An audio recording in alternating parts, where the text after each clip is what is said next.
আওয়ামী লীগের ছাত্র সংগঠন ছাত্রলীগ যেভাবে সন্ত্রাসের রাজত্ব ক্যাম্পাসগুলোতে কায়েম করেছিল তার একটা চিত্র আমরা গতকালকে দেখতে পেয়েছি এবং আবারও ক্যাম্পাসগুলোতে মেধা এবং যোগ্যতার রাজনীতির বিপরীতে সন্ত্রাস এবং দখলদারির রাজনীতি ফিরে আসছে।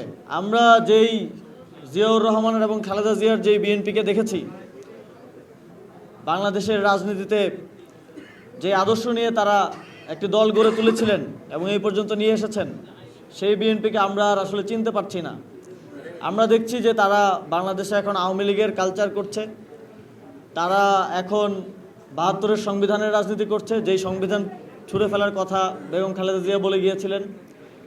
তারা এখন তাদের কথা আর আওয়ামী লীগের কথার মধ্যে আমরা আর কোনো পার্থক্য দেখতে পাচ্ছি না। সেই জায়গা থেকেই যারা প্রকৃত অর্থে জাতীয়তাবাদী রাজনীতি করার জন্য, বাংলাদেশের সার্বভৌমত্বের পক্ষে রাজনীতি করার জন্য, একটি সুন্দর বাংলাদেশ বিনির্মাণের জন্য জিয়াউর রহমান এবং খালেদা জিয়ার বিএনপি করতে এসেছিলেন বিএনপিতে, তারা এখন আর সেখানে থাকার কোনো কারণ খুঁজে পাচ্ছেন না। ফলে তারা আমাদের সাথে, যেহেতু আমরা সেই আদর্শকে ধারণ করে এবং নতুন বাংলাদেশ বিনির্মাণের লড়াইটা করে যাচ্ছি, আমাদের সাথে যুক্ত হচ্ছেন এবং আরও অনেকের সাথে আলোচনা চলছে। সামনের দিনে আপনারা তাদেরকেও আমাদের সাথে দেখতে পাবেন। আমরা যারা ফ্যাসিবাদের সময়ে নির্যাতনের শিকার, হামলা মামলার শিকার হয়ে লড়াই চালিয়ে গিয়েছিলেন, শেখ হাসিনার ফ্যাসিবাদকে চ্যালেঞ্জ করেছিলেন, তাদেরকে জাতীয় নাগরিক পার্টিতে স্বাগত জানাতে চাই। আপনারা জানেন ইতিপূর্বেই কয়েকটি প্ল্যাটফর্মের নেতাকর্মীরা জাতীয় নাগরিক পার্টিতে যোগ দিয়েছেন। আজকেও আমাদের বাংলাদেশের অত্যন্ত গুরুত্বপূর্ণ কিছু ব্যক্তিত্ব জাতীয় নাগরিক পার্টিতে যোগ দিয়েছেন এবং আমাদের এই যোগদানের সিলসিলা ইনশাল্লাহ চলতে থাকবে। আমাদের আরও অনেকের সাথে আলোচনা চলছে, আরও অনেক নতুন মুখ, জনপ্রিয় মুখ জাতীয় নাগরিক পার্টিতে আগামী দিনে যোগ দেবেন। আমরা ফ্যাসিবাদের সাথে জড়িত নয়, গণহত্যার সাথে জড়িত নয়, এমন যে কারোর জন্য জাতীয় নাগরিক পার্টির দরজা সবসময় উন্মুক্ত থাকবে এবং তাদেরকে আমরা তাদের যথাযোগ্য সম্মান দিয়ে এবং কাজ করার সুযোগ দিয়ে জাতীয় নাগরিক পার্টিতে যোগদানের আহ্বান জানাতে চাই।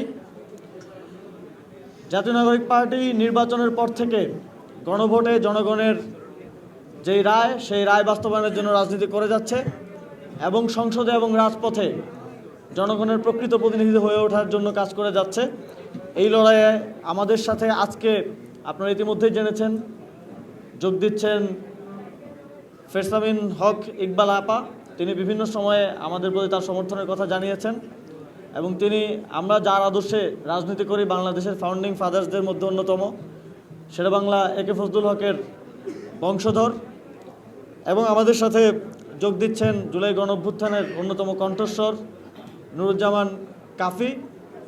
আমাদের সাথে যোগ দিচ্ছেন আমার বন্ধু, আপনাদের সবার পরিচিত মহিউদ্দিন রনি। আমাদের সাথে আজকে যোগ দিয়েছেন ঢাকা মহানগর দক্ষিণের এবং পুরান ঢাকার কৃতি সন্তান, যাকে আপনারা সবাই চেনেন। ফ্যাসিবাদের আমলে তার নামে ৩৬৫টি মামলা ছিল এবং তার প্রায় ৭-৮ জন নেতাকর্মী এখনও গুম অবস্থায় আছে। আমাদের সবার প্রিয় ইসহাক ভাই। এবং আমাদের লড়াই শেষ হয় নাই, আমাদের লড়াইটা আরও দীর্ঘায়িত হয়েছে এবং আমাদের মেধা ও যোগ্যতার এই রাজনীতি প্রতিষ্ঠার লড়াইটা সামনের দিনে চালিয়ে যেতে হবে।